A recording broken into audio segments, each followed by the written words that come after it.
How's it going, guys, and welcome to Lake of Voices. Now, this is a horror that I just found on Steam again. I don't know what it's about, but I'm excited. Okay, let's start. I'm not sure how long it is, I have no idea. Choices. You'll need to make various decisions throughout Lake of Voices. Here are a few details to keep in mind. Certain choices are timed. Oh no. Time running out isn't something to completely avoid. In some cases, not getting involved can open new possibilities. Other choices aren't timed. These options only determine whether Kika has any special affection for another character or not. If you survive until the second night, God, the story will branch into one of 5 different plot lines based on your earlier decisions. The other characters cannot manage all situations in the various plot lines regardless of what you do. If a character isn't making it, try getting that plot with a different set of survivors or having the same group of characters venture through some storyline. Becoming closer to someone can add and or remove future choice options and change how some scenes play out. Your decision to build that connection may not go unnoticed by other characters. Earning the full amount of affection with certain characters can require getting into specific plot lines. Okay.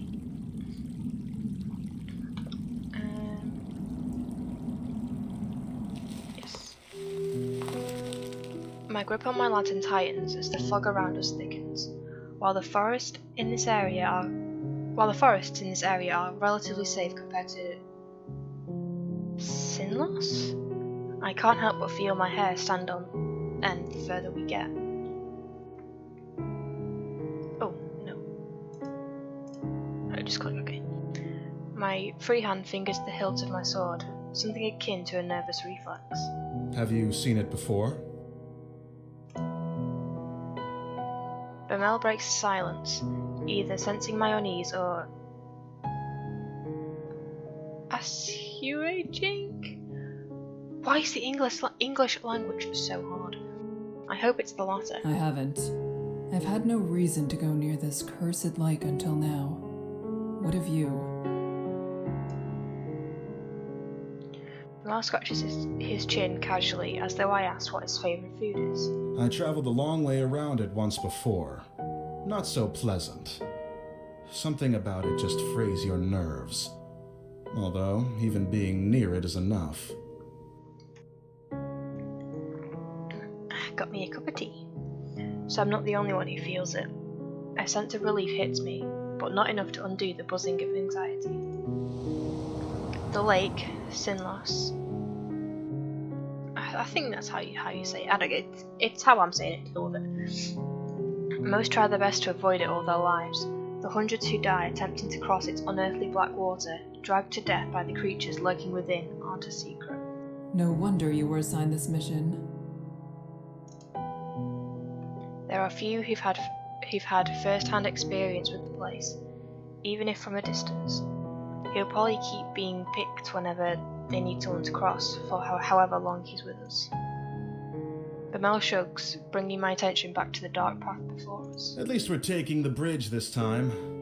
It'll only take 2 days instead of double that, and the sooner this place is behind us, the better. It would be preferable not to risk it. But time is of the essence. We don't really have a choice.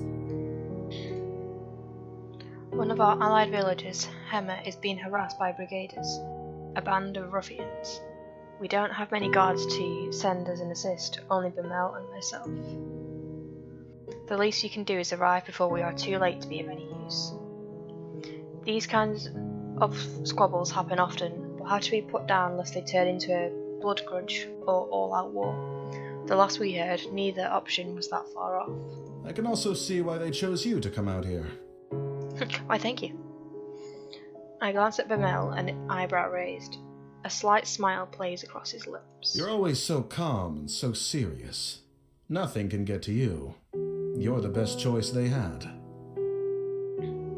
A smile now tugs at my own lips. I would like to thank him, but that wouldn't be so calm and serious as he just described. And if that's how he sees me, I'd like to keep it that way. My lack of reaction only makes his smile grow, and he chuckles a bit before refocusing on the path. I do the same. It wouldn't be right to let my guard down in a place like this. Bamel appears to feel differently, however. You know the town on the other side of the lake, though. It's not so similar to ours. If all goes well, perhaps we'll have enough time to enjoy the new area. For the most part I ignore him, nodding when applicable. Bamel is a talkative sort, and if chatting helps keep his worries down and his sword hand ready, I have no complaints. After a time, the thick fog surrounding us begins to clear. A slick wooden dock comes into view, and with it the sounds of water gently lapping at its sides. Bamel shifts beside me, stretching his lantern arm as far as it will go. He seems tense. Someone's already here. A young woman stands by the dock, eyeing us warily. Does she intend to cross tonight? Evidently, she has the same question. As we step up next to her, it's clear she isn't simply passing by. She's waiting. The stranger nods curtly to us. Margaret. Margaret! Kika the Steadfast. Bamele. Oh. Bemele. Okay. I'm just gonna...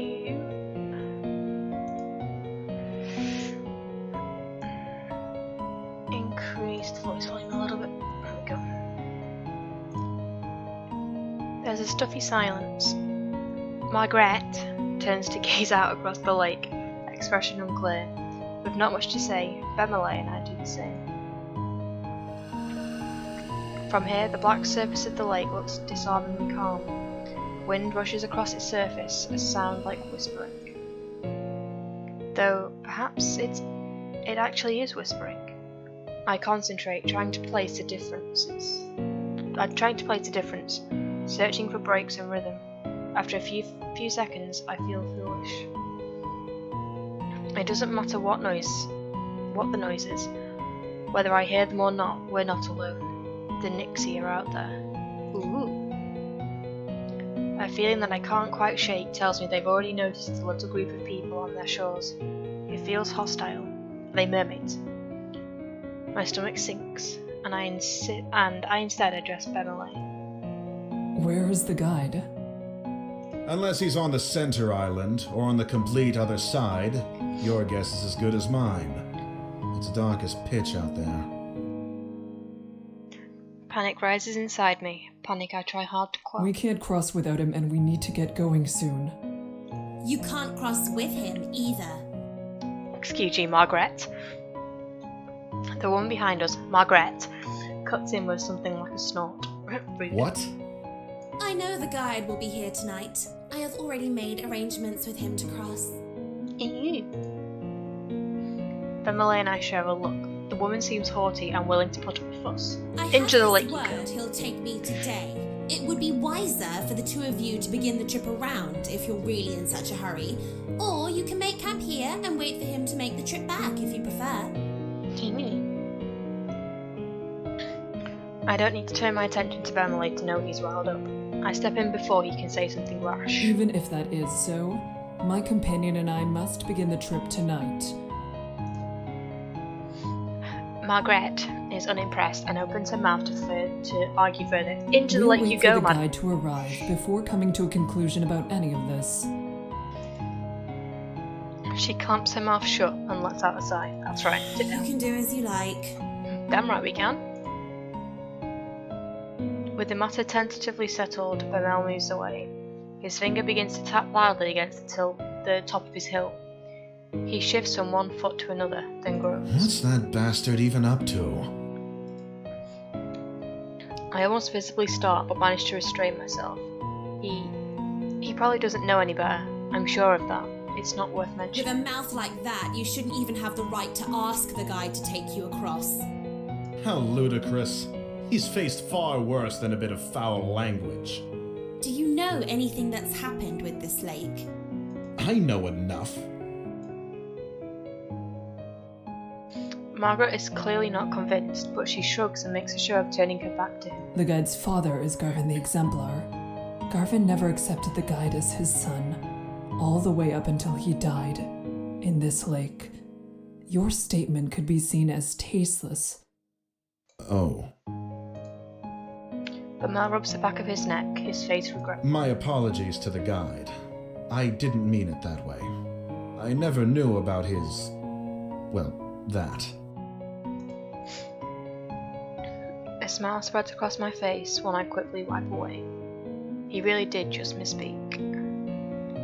The silence slowly stretches between the three of us, growing more awkward with each passing second. Margaret seems irritated, and Bamel abashed.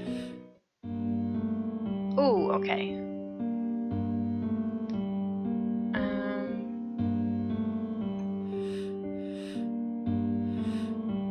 I'm quite informed. I'm sure you are forgiven. Say nothing. Let's go for the top one. It's been years since the time of Garvin the Exemplar. It's impressive you knew. Margaret smiles, lifting her chin into the air. The over-exaggerated action is somehow pleasant rather than belittling. She's so much happier than I had anticipated. Yes, I do like to stay informed. And you knew too. Good. This lake shouldn't be allowed to swallow even history itself. My town, the one where I was born at least, was also Garvin's hometown. I was very young when he passed. The entire village went into mourning. People broke down crying in the streets. I'll never forget it. He meant much to everyone who knew him. Oh, I have no such connections. I merely read about it. In Hogwarts, a history. She pauses, seeming to scan the air in front of her for something to say. I'm sorry for your loss. It's all right. Thank you. My town may have taken pride in Garvin the Exemplar. That name's just been said, and I don't know how to say it. Okay. And what he achieved, but we weren't the ones who lost the most. That would be his family. We each remain locked inside our own thoughts, not another word passing between us. Eventually, a small light appears on the bridge ahead, gently swaying through the foggy air. It gets closer and closer until it becomes apparent it's a figure carrying a lantern. So if that's a bridge, why don't they just walk down it? Like, how hard can that be? That must be the guide, although I can't shake the ghostly aura it gives off. The figure steps onto the shore, but we wait for him to approach us instead of going to meet him. None of us are sure how close to the waters we can get before it is no longer safe. He stops in front of us and simply stares. Are you the guide of Sinlos? Sinlos, yeah, I was saying it right. The man nods. He has a sharp face and weary eyes. Well, that's grand. We would like an escort across the lake. Bamel motions to the two of us, and Margaret approaches, a strained smile on her face. Hello, it's good to see you again. I'm ready to cross, as we've agreed upon. Hello! The guide turns to face her as well, face remaining unchanged. It must not be a lie. He would have had to say something otherwise. She really does have preference to travel with him. That's a problem. Is there a way we can all begin the trip tonight? Yeah, why can't you take all three of us? Yes, I will allow all three of you to go. But with that many, at least one will die before we reach the other side. Whoa! I furrow my brow. It's a disturbing addendum, and one offered with little emotion attached. Bamel glares back, asking without asking what we're supposed to do with such circumstances. You should go around. The sentence hangs in the air, the second half unspoken. If you want to live. We don't have time for that. There are people counting on us for protection. Why does she need to go? He jerks a finger at Margaret, whose face contorts with anger. I don't need to explain myself to you. My journey has already been put off once, and I was promised I could go today. I will be going under any circumstances. Yeah, but is it really worth dying for though? Because, like, not being funny, but we've got an actual issue to solve. What's your issue? She meets Bamel's eyes with a gaze of steel.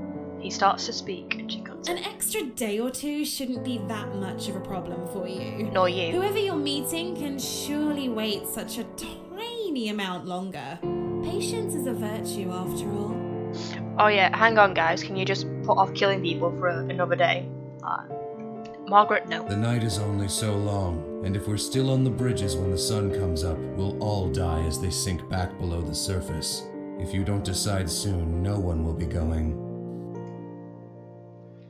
The guide is dispassionate, stoic. I would almost feel something's wrong with him if I didn't share the trait myself.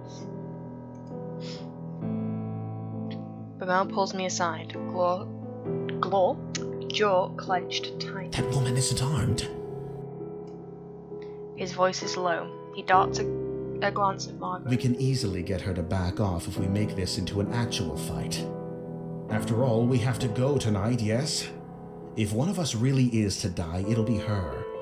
Would staying be a worse fate than her death?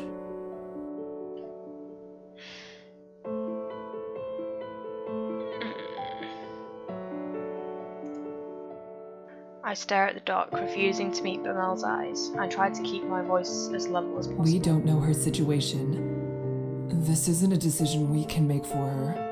What? Bamel leans in closer, apparently having missed what I said. I remove the sympathy for her in my response when I speak again. The guide won't accept something like that, I assume. His face is grim. Then what else do you have in mind? First of all, you and I cannot split up. Either we both stay, or we both go. Right. That's not a question. I mean, they could, I suppose. I cross my arms, a hand on my chin. I have full confidence in my abilities and in Bamel's. There's no reason not to believe the guide knows exactly what he's talking about. If we go, he might not be able to give the group the attention we each deserve. That would mean we truly would be putting Margaret's life at risk on top of our own. Oh god, okay, I'm just gonna say nothing. I don't want to make this decision. The guide approaches Bamel and me before I have time to sort out my thoughts. You will stay. What? You would have already decided to come if you had the proper mindset for a journey such as this. You two will stay. But you don't understand. The guide raises a hand to me, ice cold. My words die in my throat. If he decides we aren't fit to cross, how could we persuade him otherwise? This is bullshit! We are more than equipped to make this journey, and we know more of what it means to be in danger than most will know in all their life.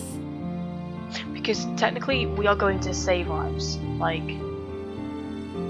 if all three of us went across, we would probably have to kill Margaret. Let's be honest, because we're more important than Margaret. Sorry, Margaret, but we're more important. But we'd then still be killing someone else. Technically, when our mission is to save someone, and what? It's a day. I guess. You two will stay. Bamel's muscles tense, and I put a hand on his arm. He trembles slightly beneath my fingers, his hands curling themselves into fists, but he doesn't say another word. The guide turns around and heads onto the bridge. Margaret uncomfortably looks from the guide to us. Goodbye. I hope you die. Then she steps onto the bridge after him. Bamel sighs, the anger releasing from him as they disappear into the fog. Farewell. Be safe.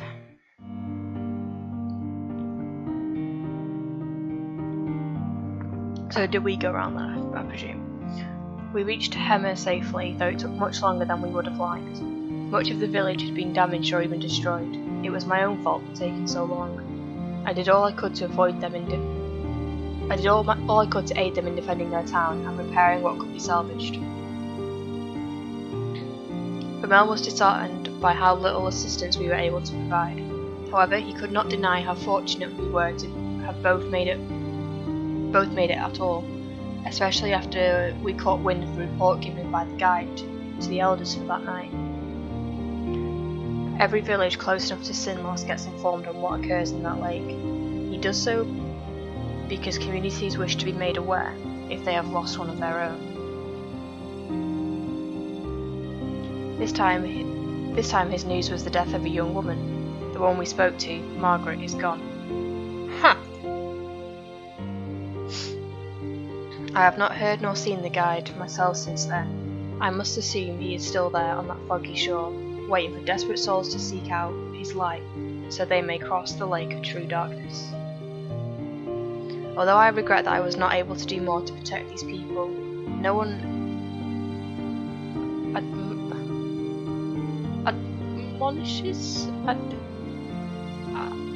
admonishes me for it. I don't know what that word means either. They seem sure that I did everything possible. I hope that is true, even if I cannot bring myself to believe it. Soon Bamel and I will return home, and we will once again take the long way round. Nice. Got the achievement safe. My one piece in all of this is that Sinlos will be far behind me in a matter of days. I intend to keep it there.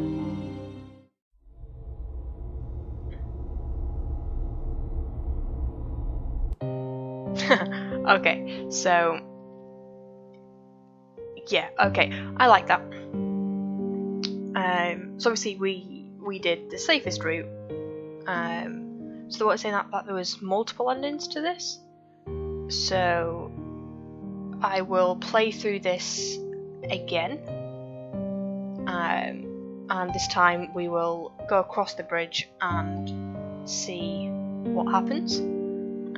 See what adventures we get up to.